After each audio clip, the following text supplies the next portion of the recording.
Mapungo Garochidzwa Maremba.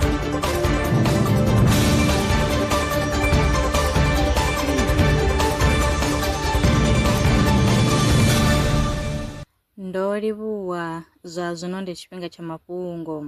Ndi ngani vhaṅwe vhathu vha tshi ṱavhanya u farwa nga mukhushwane? Vhorasaintsi vha ri musi tshitzhili tshi vhangaho mukhushwane tshi tshi dzhena nga ningo, sele dza ningo dzi thoma u lwa na u kavhiwa. Tshikhala tsha u farwa nga mukhushwane tshi ṱuṱuwedzwa nga nḓila ine sele dza ningo dza ṱavhanya u lwa na tshitzhili. Sele idzi dzi ita uri zwiṅwe zwa zwithivheli zwa zwitzhili zwi re muvhilini zwi thoma u shuma u fhungudza maanḓa a zwitzhili na u thivhela uri tshi si phaḓalale. Tsedzuluso yo rangiwaho phanḓa nga Yale School of Medicine yo gandiswa kha dzhenala ya Cell Press Blue.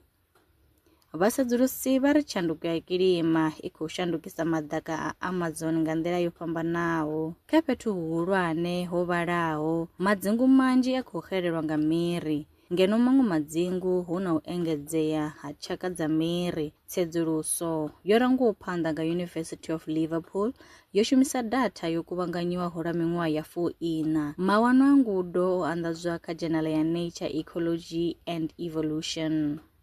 Matombo matshena a penyaho a wanalaho kha Mars a nga vha a tshi sumba uri pulanete iyo yo vhuya ya vha na mvula khulu, milambo na fhethu hune ha nga vha na vhutshilo. Izwi zwo bviselwa khagala kha ngudo ntswa yo gandiswaho kha dzhenala ya Communications, Earth and Environment. U ya nga tsedzuluso yo rangiwaho phanḓa nga Purdue University, matombo ayo o pfuma aluminium nahone a anzela u vhumbwa kha pulanete ya ḽifhasi nga murahu ha miṅwaha ya dzimiliyoni ho na mvula khulu.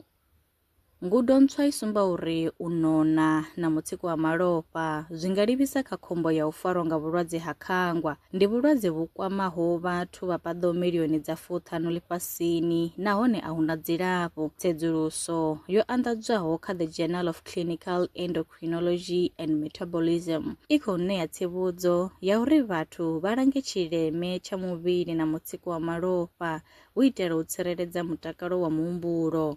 Ngudo yo rangiwa phanḓa nga University of Copenhagen. A khou guma ngo rali mafhungo e nda vha farela one.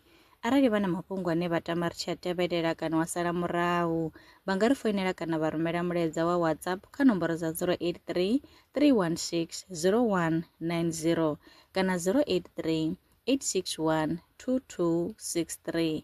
Nṋe na vhone kha ri ṱangane mafhungoni tshifhingani tshiḓaho.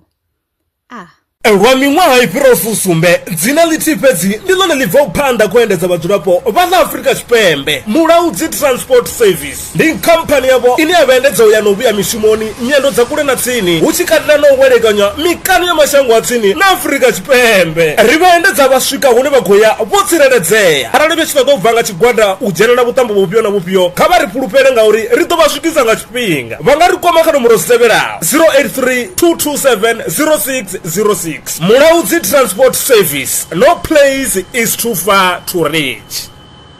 Zwino ri tshi khou amba vhanga vha sa ḓivhi uri masheleni a u tandulula thaidzo ine vha vha nayo vha ṱo a wana gai, vha songo tsha ṱwa vha tshi renga nga ṱhoho lini. Valrun Brands i hanefha tsini na vhone, ri ḓo vha thusa u bva kha 500 u swika kha 4000 randa. Riṋe ri khou ṱoḓa tshiḽipi tsha muholo, khophi ya basa, 3 months bank statement na proof of residence. U bva afho tshelede i khou ṋamba ya dzheniswa nga murahu ha zwiminetse nyana. Kha vha rumele WhatsApp zwino 072 019 5843. Valrun Brands ndi vha hadzimisa masheleni vho ḓi ṅwaliselaho.